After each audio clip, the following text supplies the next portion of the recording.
శోభా శెట్టి లాగా అమ్మాయి ఎవరైనా కనెక్ట్ అయ్యారా? లేదండి ఇంకెవ్వరు కనెక్ట్ అవ్వరండి లైఫ్ లో సీరియస్ ఆ. రాసిస్తా Only- ప్రొఫెషనల్ పరంగానే పరిచయం అయింది ఆ పాప, పర్సనల్ గా చాలా బాగా కనెక్ట్ అయ్యింది. అదే నేను కూడా అనుకోవాలి ఎంత కనెక్ట్ అవును అదే ఇంకెవరు కనెక్ట్ అవ్వరు నేను లైఫ్. అవ్వలేదు. స్టార్టింగ్ లో tasty Teja Bigg Boss house లోకి వెళ్తున్నప్పుడు వై టేస్టీ తేజ ఎందుకు అనే క్వశ్చన్స్ వచ్చాయి. దాని గురించి నువ్వు ఏమైనా చెప్పాలనుకుంటున్నా?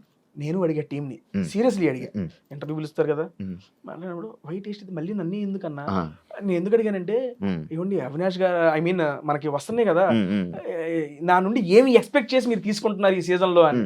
నాకు రెండు చెప్పారు నన్ను ఇంటర్వ్యూ చేసేప్పుడు, ఈ సీజన్ లో ఏం తగ్గింది అని. ఎంటర్టైన్మెంట్, దానికోసం నేను తీసుకుంటున్నా. అండ్ ఇంకోటి ఎంటర్టైన్మెంట్ తో పాటు నీకు తెలివి ఉంది, నువ్వు నీ తెలివిని ఉపయోగించి ఆట ఆడు, నీ మనసును ఉపయోగించి ఎంటర్టైన్మెంట్ చేయి. నీ నుండి ఈ రెండే ఎక్స్పెక్ట్ చేస్తున్నావు, ఇంకేమి వద్దు, నువ్వు ఇది ఆడు మాకు చాలా అన్నారు. ఇదే చెప్పారు నాకు. ఓ మనకు తెలివి ఉందని చెప్పి ఇల్లు బాగా పెట్టుకున్నారు. నిజంగా ఉంది, నేను యాక్సెప్ట్ చేస్తున్నా. నేను ఒక 2-3 డిస్కషన్స్లోనే నేను మా వాళ్ళతో చెప్తాను, ఎలా భలే గెస్ట్ చేస్తున్నాడా.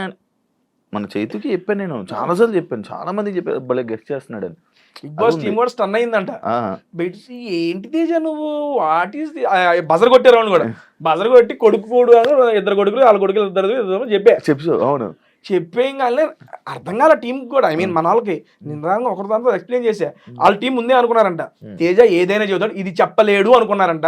చెప్పలేడు అని చెప్పి నేను రాగానే అదే క్వశ్చన్ వాంటెడ్ గా అడిగారంట, తేజ గారు చెబుతాడా లేదా అని. చెప్పేగా షాక్ స్టన్ అంట, అమ్మని మీరు చెప్పేసి అడ్రా ఇది కూడా అని అనుకున్నారంట. పీసీఆర్ నాకు బయటకు వచ్చి నాకు చెప్పారు.